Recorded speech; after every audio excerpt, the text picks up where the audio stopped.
बिस्मिल्लाहिर्रहमानिर्रहीम। अस्सलामु अलैकुम वरहमतुल्लाहि वबरकातुहू। जी तो स्टूडेंट्स, हमारी लेक्चर नंबर 38 है और इस लेक्चर में हम डिस्कस करने जा रहे हैं बोहर्स एटॉमिक थ्योरी। तो चलिए बुक की जानिब बढ़ते हैं। तो जी बोहर एटॉमिक थ्योरी, ठीक है।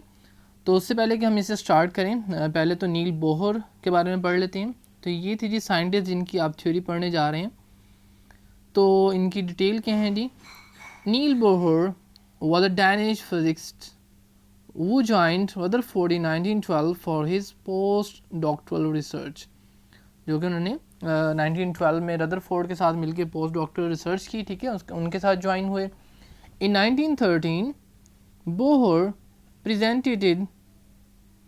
presented his atomic model based upon quantum theory. तो उन्होंने अपने एक एटॉमिक मॉडल पेश किया जो कि क्वांटम थ्योरी के ऊपर बेस था, उसके ऊपर उसकी बुनियाद क्वांटम थ्योरी थी। अभी क्वांटम थ्योरी क्या थी वो आप नेक्स्ट क्लासेस में भी डिस्कस करेंगे, कुछ हम जो है वो टॉपिक डिस्कस करेंगे तो आपको बताएंगे। जो है ही won the 1922 Nobel prize for physics for his work on the structure of an atom. तो 1922 में इन्हें नोबेल प्राइज़ भी मिला था स्ट्रक्चर ऑफ एटम को डिस्कवर करने की बुनियाद पे। तो जी ये जो आज का हमारा टॉपिक है, इसमें जो है वो काफ़ी सारी थ्योरीज़ और कुछ इक्वेशंस जो हैं वो यूज़ होंगी, कुछ फार्मूलाज जो कि आपने उनको ड्राइव नहीं करना, उनके बारे में ज़्यादा डिटेल नहीं बताई गई, जस्ट उनका इस्तेमाल किया गया है, ठीक है। तो लिहाजा हम जो है वो स्टार्ट करते हैं और जहाँ पे होगा ज़रूरी वहाँ पे कुछ डिटेल्स आपको बता दी जाएंगी। तो keeping in view the defects in Rutherford's atomic model, Neil Bohr presented another model of atom in 1913। तो उन्होंने क्या किया, रदरफोर्ड के एटॉमिक मॉडल के अंदर जो खामियां थीं उसको उन्होंने जहन में रखा और नील बोहर ने जनाब एक नया मॉडल जो है वो 1913 के अंदर पेश कर दिया। अब इस नए मॉडल का क्या था, the quantum theory of Max Planck was used for as foundation, ठीक है, फॉर दिस मॉडल। तो जो क्वांटम थ्योरी थी उसको बुनियाद बनाया गया और क्वांटम थ्योरी किनकी थी, मैक्स प्लैंक की। अब मैक्स प्लैंक कौन थे, उनकी आपको पिक्चर दिखाते हैं और थोड़ा सा उनका बायोडाटा दिखाते हैं आपको। ये देखें जी, ये है मैक्स प्लैंक, ठीक है जी। तो इन्होंने क्या किया था, इन्होंने अपनी क्वांटम थ्योरी जो है वो पेश की थी और जिसकी वजह से इन्हें 1918 के अंदर नोबेल प्राइज़ भी दिया गया था। किस लिए दिया था कि एनर्जी क्वांटा डिस्कवरी इन्होंने की थी, ठीक है। तो इनकी जो थ्योरी थी क्वांटम, ठीक है, उसकी बुनियाद पे, क्वांटम थ्योरी की बुनियाद पे ही बोहर्स ने जो है अपना ये वाला एटॉमिक जो थ्योरी है, एटॉमिक मॉडल जो है वो पेश किया था, ठीक है। तो दोबारा से बुक की जानिब बढ़ते हैं। तो उससे पहले कि हम टॉपिक मज़ीद आगे बढ़ाएं, हमें थोड़ा सा क्वांटम थ्योरी के बारे में थोड़ी सी जो है वो डिटेल्स देख लेते हैं। कहते हैं कि भाई क्वांटम मीन्स फिक्स एनर्जी। कहते हैं क्वांटम का मतलब होता है कि एक मुतय्यन जो है वो उसकी ताकत है, एनर्जी है, ठीक है भी।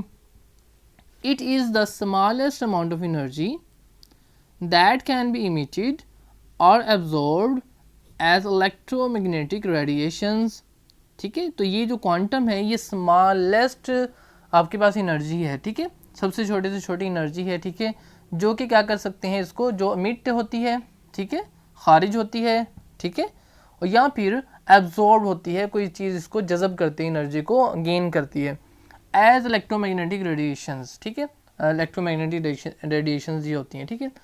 Quanta is plural of quantum. तो क्वांटा जो है हमारे पास प्लूरल है क्वांटम का, ठीक है। तो in 1918 Nobel prize in physics was awarded to the German physicist Max Planck, ठीक है, वही जो हमने अभी डिस्कस आपको दिखाई पिक्चर। तो इन 1858 टू 1947 में इसकी डेट ऑफ बर्थ और इसकी जो है वो डेथ है, for his work on the quantum theory. तो क्वांटम थ्योरी की बुनियाद पे जो है इन्हें नोबेल प्राइज़ दिया गया मैक्स प्लैंक को। अब दोबारा से हम टॉपिक की जाने बढ़ते हैं, जो कि आज का हमारा टॉपिक है अपना नील बोहर्स का एटॉमिक मॉडल। तो अब चूँकि हमें क्वांटम का भी थोड़ा सा आइडिया हो गया है कि हमारे पास ये बेसिकली एनर्जी से मुतालिक जो थी वो थ्योरी थी कि छोटी से छोटी एनर्जी जो कि इमिट होती है, खारिज होती है या फिर अब्जॉर्ब होती है, कौन करता है जी, इलेक्ट्रॉन कर सकते हैं या कोई भी आपके पास पार्टिकल जो है वो इसे इमिट और अब्जॉर्ब करता है एनर्जी को। तो सबसे छोटी से छोटी एनर्जी को क्या बोलते हैं, क्वांटम। अब दोबारा से बढ़ते हैं जी हम अपने इधर से, अब जो है आपको सही अंडरस्टैंडिंग इंशाल्लाह होगी, ठीक है।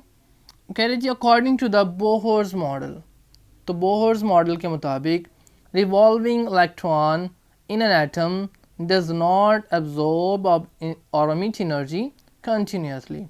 तो इनका जो आइडिया था, इसके मुताबिक जो इलेक्ट्रॉन रिवॉल्व कर रहे हैं एटम के गिर्द, ठीक है, न्यूक्लियस के गिर्द रिवॉल्व कर रहे हैं दायरे के अंदर, तो क्या है उनकी, वो कह रहे हैं कि डज नॉट एब्जॉर्ब और emit एनर्जी, ना ये एब्जॉर्ब करते हैं, ठीक है, और ना ही ये emit करते हैं। कब भाई, कंटिन्यूसली, लगातार नहीं करते, वैसे तो करते हैं एब्जॉर्ब और emit एनर्जी कंटिन्यूसली, लेकिन लगातार इनमें ये नहीं होता कि करी जा रहे हैं या फिर एनर्जी खारिज करी जा रहे हैं, नहीं, बल्कि क्या होता है जब ये मूव करते हैं लेवल्स में, फिर इनकी एनर्जी जो है वो एब्जॉर्ब या फिर emit करते हैं।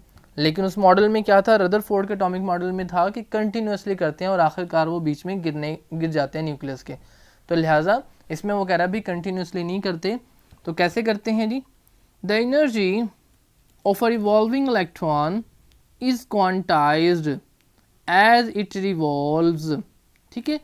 तो वो कहते हैं कि जो एनर्जी होती है हमारे पास रिवॉल्विंग इलेक्ट्रॉन की, वो क्वांटाइज होती है जब वो रिवॉल्व करते हैं। अब ये क्वांटाइज लफ्ज़ जो है वो उसका मीनिंग क्या है, इसका जो कंसेप्ट है, तो क्वांटम फिजिक्स के अंदर, ठीक है, ये क्या है, कंसेप्ट है that system can not have any possible energy value but instead is limited to certain specific energy value I states. यानी कि हमारे पास क्वांटाइज ये बेसिकली एक कंसेप्ट है, एक ख्याल है, जिसके अंदर एक जो सिस्टम होता है पूरे का पूरा, उसकी एक पॉसिबल मुमकिन एनर्जी वैल्यू नहीं होती, बल्कि क्या होती है उसकी, instead is limited to certain specific, उसकी कोई ना कोई जो है वो हमारे पास सर्टेन स्पेसिफिक के ख़ास एनर्जी जो है वो सर्टेनिटी उसके अंदर होती है। उसके अंदर हमें पूरी एतमाद से नहीं कह सकते कि अभी इसकी एनर्जी इतनी है, तो सर्टेनिटी होती है उसके अंदर, एवरी वैल्यू और एवरी उसकी जो स्टेट होती है, हर हालत के अंदर हमें सर्टेनिटी होती है, ठीक है। तो जी एज इट रिवॉल्व्स, तो जब ये रिवॉल्व करता है, कहाँ पे रिवॉल्व करता है, only in orbits of fix energy called energy levels by him. तो कहते हैं कि हमारे पास जब इलेक्ट्रॉन जो है वो क्वांटाइज होता है, इसकी एक मुतय्यन एनर्जी होती है, जिसके ज़रिए क्या करता है ये लेवल, जो एनर्जी लेवल्स होते हैं जिन्हें हम शेल्स बोलते हैं, उसने जो है वो नील बोहर ने उसे एनर्जी लेवल्स कहा, उसके अंदर जो है वो रिवॉल्व करता है जब तक तो उसकी एनर्जी जो है वो क्वांटाइज होती है, मुतय्यन होती है, ठीक है। फिर जी the Bohr atomic model is shown in the figure 2.4। तो ये देखें जी, आपको दिखाया गया है। अब यहाँ पे देखें तो ये आपके पास देखें लिखा हुआ है के, तो ये फर्स्ट एनर्जी लेवल है, ये है जी एल, ये सेकंड एनर्जी लेवल है, ठीक है, और इसके बाद है भाई एम, ये थर्ड एनर्जी लेवल है, यानी के शेल, एल शेल और एम शेल। तो इसके नेम भी दिए हुए हैं, देखें इसमें एन जो है वो 1 है, इसके अंदर 2 है, इसके अंदर 3 है, यानी पहला, दूसरा और तीसरा। तो इट मीन्स कि हम जो नंबरिंग शुरू करेंगे वो न्यूक्लियस के जो करीब तर होगा शेल, उससे 1, फिर उससे बाद 2, फिर उसके बाद 3, और इस तरह बढ़ते जाएंगे जिस तरह हमारे पास एटम के अंदर उसका एटॉमिक नंबर बढ़ेगा। प्रोटॉन ज़्यादा होंगे तो इलेक्ट्रॉन भी ज़्यादा होंगे, तो हमें उन्हें रखने के लिए ज़्यादा शेल्स भी चाहिए होंगे, ठीक है। अब यहाँ पे बात आती है कि भाई आपको और ये जो पिक्चर्स दिखाई गई हैं जिसमें आप देख रहे हैं कि एक जो है वो एरो ऊपर को लगाया हुआ है, एक नीचे को लगाया हुआ है। तो पहले भाई हम ऐसे करते हैं, नीचे से ऊपर वाला एरो ज़रा देख लेते हैं, ठीक है, ये वाला। अब ये जो आपको डॉट नज़र आ रहा है रेड कलर का, ये बेसिकली इलेक्ट्रॉन शो किया हुआ है, ठीक है, और इलेक्ट्रॉन से ऊपर जो ब्लू कलर का आपको एरो नज़र आ रहा है, इट मीन्स कि वो क्या कर रहा है, एक शेल में से निकल के, ठीक है, एल शेल है, ये सेकंड शेल है, उससे निकल के थर्ड शेल के अंदर जा रहा है, ठीक है। तो भाई जब इधर से उठ के ऊपर जाएगा तो इसे एनर्जी चाहिए ना, ताकत चाहिए ऊपर छलांग लगाने के लिए, तो क्या करेगा भाई, ये एनर्जी जो है वो लेगा, एब्जॉर्प्शन ऑफ एनर्जी होगी, एनर्जी जो है वो जज़ब करेगा और फिर क्या कर लेगा, जंप मार के अगले शेल के अंदर चला जाएगा, ठीक है। तो जब इसे शेल के अंदर, यानी जब इसने शेल नंबर 2 से शेल 3 में गया, के से एल में गया, कम एनर्जी लेवल से अपर एनर्जी लेवल में गया, ठीक है। देखें जैसे जैसे शेल दूर होते जाएंगे तो एनर्जी लेवल्स उनके बढ़ते जाएंगे। तो इट मीन्स कि यहाँ पे एनर्जी उसकी कम थी, अब इधर इस लेवल के अंदर, इस शेल के अंदर एनर्जी उससे ज़्यादा वाला है ना, तो अभी इसे क्या चाहिए, इसे एनर्जी चाहिए, तो लिहाजा एनर्जी लेगा, जज़ब करेगा और फिर जो है ऊपर वाले शेल के अंदर छलांग लगा देगा। ठीक हो गया।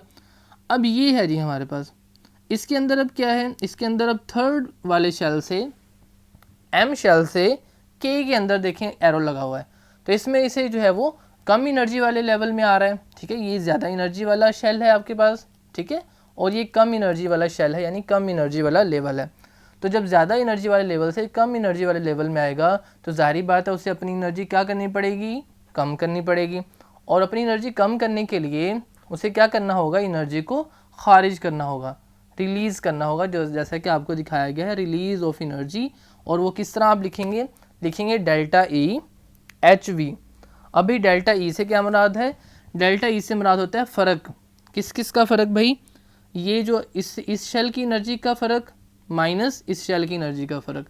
तो जितना फ़र्क होगा उतनी ही एनर्जी उसे खारिज करनी पड़ेगी, फिर वो इस शेल के अंदर आने के काबिल होगा जब उसकी एनर्जी कम होगी। ठीक है, तो ये था जी कंसेप्ट एनर्जी के हवाले से। फिर जी नेक्स्ट हमारे पास है, अगर हम इसी की एनिमेशंस देखें तो भी किस तरह से होता है, तो आपको इसकी एनिमेशन दिखाते हैं। ये देखें जी, यहाँ पे आप देख रहे हैं कि अगर वो जंप कर रहे हैं कम एनर्जी वाले से ज़्यादा एनर्जी में, तो जब न्यूक्लियस के पास है तो एनर्जी वो देखें धमाके से लेता है, और फिर जब बाय ऊपर छलांग लगा के जो है वो एल शेल में चला जाता है। और जब एल से एम में जा रहा है, आप देखें तो एल से जब एम में जाने के लिए उससे पहले जो है वो एनर्जी रिलीज़ करता है, खारिज करता है, फिर एम के अंदर जो है वो छलांग लगा के जाता है। इसी की एग्जांपल इस तरह से भी देखी जा सकती है। ये देखें कि इसको एनर्जी इसने ली, जज़ब की, और फिर एनर्जी खारिज की और दोबारा से इसके अंदर आ गया। ठीक है, ये N1 N2 N3 4 5 जो दिखाए गए, देखें इलेक्ट्रॉन एनर्जी ली तो ऊपर गया, जब नीचे आया तो एनर्जी उसने खारिज की, और कितनी खारिज की, delta E is equal to H V. तो ये थी जी इसकी एनिमेशन। अब चलते हैं दोबारा से बुक की जानिब। तो जी अब हम देख रहे हैं द बोहर एटॉमिक मॉडल के जो हैं वो पोस्टुलेट्स क्या क्या हैं, मफरूज़े क्या क्या हैं। ठीक है जी, तो पहला जो है वो इसका ये है कि the hydrogen atom consist of a tiny nucleus and electron are revolving in one of circular orbits of radius R around the nucleus. तो जी हाइड्रोजन एटम कहता है कि जो होता है वो हमारे पास उसके अंदर टाइनी न्यूक्लियस होता है, बहुत छोटा सा, और इलेक्ट्रॉन जो होते हैं वो उसके गिर्द रिवॉल्व कर रहे होते हैं, सर्कुलर ऑर्बिट के अंदर सर्कल होते हैं, और जिनका रेडियस कितना होता है, are.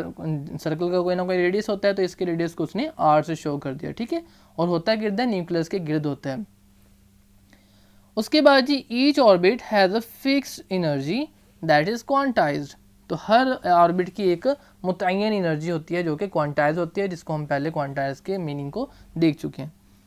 As long as electron remains in a particular orbit it does not radiate और अब्जॉर्ब एनर्जी। जब तक कहता है कि एक इलेक्ट्रॉन जो है वो एक ऑर्बिट के अंदर रहता है, ना तो वो एनर्जी जो है वो खारिज करता है और ना ही जज़ब करता है। लेकिन जब वो क्या करता है, द एनर्जी इज emitted और absorbed only when an electron jump from one orbit to another. लेकिन जब वो इमिट करेगा, ठीक है, खारिज करेगा या जज़ब करेगा एनर्जी, कब भाई, जब वो जंप लगाएगा एक ऑर्बिट से, यानी एक सर्कल से, एक शेल से दूसरे शेल के अंदर। उसके बाद है जी फोर्थ पॉइंट इसका कि when an electron jumps from lower orbit to higher orbit, जब वो कम और लोअर, जो कम ऑर्बिट है, ठीक है, छोटा ऑर्बिट है, उससे बड़े वाले में जाएगा, तो इट एब्जॉर्ब एनर्जी, क्योंकि बड़े वाले की एनर्जी ज़्यादा है तो वहाँ पे रहने के लिए उसे ज़्यादा एनर्जी चाहिए, तो वो एनर्जी एब्जॉर्ब करेगा, जज़ब करेगा। And when it jumps from higher orbit to lower, और जब बड़े से हायर एनर्जी वाले से लोअर एनर्जी वाले में आएंगे तो उसे अपनी एनर्जी खारिज करनी पड़ेगी, it radiates energy. This change in energy delta E is given by following Planck's equation. ठीक है जी, तो ये प्लैंक्स इक्वेशन है कि delta E E2 minus E1, ज़्यादा एनर्जी माइनस कम energy is equal to HV, जितना फ़र्क होगा उतनी एनर्जी उसने खारिज की, रिलीज़ की। इसके बाद वो बता रहा है कि जी where H is a Planck's constant equal to 6.63 multiply by 10⁻⁻34 joule second and V is frequency of light. तो यहाँ पे H की वैल्यू बता रहा है कि ये प्लैंक्स कांस्टेंट है, जिसकी वैल्यू देखें 6.63 मल्टीप्लाई बाय 10⁻⁻34 है, और v जो है इसका फ्रीक्वेंसी ऑफ लाइट है। उसके बाद जी electron can revolve only in orbit of an fixed angular momentum mvr as given. ठीक है, तो हमारे पास कहता है कि जो इलेक्ट्रॉन होगा वो सिर्फ उसी ऑर्बिट के अंदर मूव करेगा जिसका एक फिक्स एंगुलर मोमेंटम होगा mvr is equal to nh/2π। यही फार्मूला जस्ट आपको याद करना है। मज़ीद डिटेल किस तरह से ये ड्राइव हुआ वो आप नेक्स्ट जो है वो क्लासेस के अंदर डिस्कस करेंगे। तो जी where n is the quantum number और orbit number having values 1 2 3 and so on. तो n जो है कहता है यहाँ पे हमारे पास एक वैल्यू है किसकी, क्वांटम नंबर की, कि हमारे पास जो है एनर्जी लेवल उसका कितना है, क्वांटम नंबर। ठीक है जी, तो ये था जी आज का हमारा टॉपिक जिसके अंदर हमने डिटेल के साथ इसको डिस्कस किया। आपने ये सारा टॉपिक जो है वो लॉन्ग के लिए प्रिपेयर करना है, इसके पोस्टुलेट्स भी और पिक्चर भी बनाएंगे आप, और ये भी थ्योरी भी लिखेंगे। तो ये था जी आज का टॉपिक। अब तक के लिए इतना ही, मिलते हैं इंशाल्लाह नेक्स्ट लेक्चर में। तो हम याद रखिएगा। अल्लाह हाफिज़। अस्सलाम वालेकुम वरहमतुल्लाहि वबरकातुहू।